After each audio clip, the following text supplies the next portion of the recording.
పశ్చిమాసియాలో యుద్ధం మొదలవడం, ఆ తర్వాత అమెరికా ఇరాన్ చమురు మీద ఆంక్షలు పెట్టడంతో ఇరాన్ ఉత్పత్తి చేసినటువంటి చమురు అంటే అంతకుముందు ఉత్పత్తి చేసినటువంటి దగ్గర దగ్గర 15 కోట్ల నుంచి 16 కోట్ల బ్యారల్ ఈ బ్యారల్ చమురు సముద్రంలో ఇరుక్కుంది.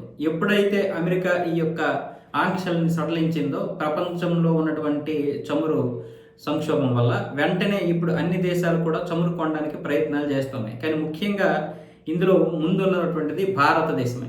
రష్యా దగ్గర చమురు ఆంక్షలు ఎత్తేసిన వెంటనే రష్యా దగ్గర కొన్నది కూడా భారతదేశమే. ఇంకా చైనాకి వెళ్లాల్సినటువంటి 7 నౌకలు కూడా భారతదేశమే పంపించింది రష్యా.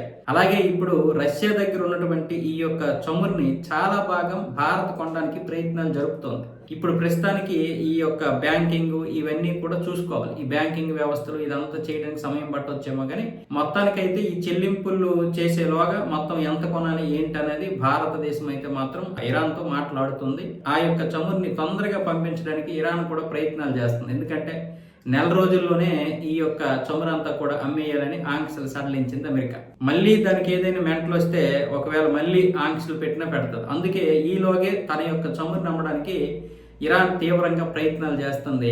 అది ఇప్పుడు భారత్కి అవకాశంగా మారింది. అలాగైతే హార్మోజ్ జలసంధిలో కూడా ఎటువంటి ఆటంకాలు లేకుండా వెళ్ళిపోవచ్చు. అందుకోసం ఇప్పుడు భారత్ కూడా చాలా తొందరగా ఇక్కడ చమురుని కొనడానికి ప్రయత్నాలు చేస్తుంది.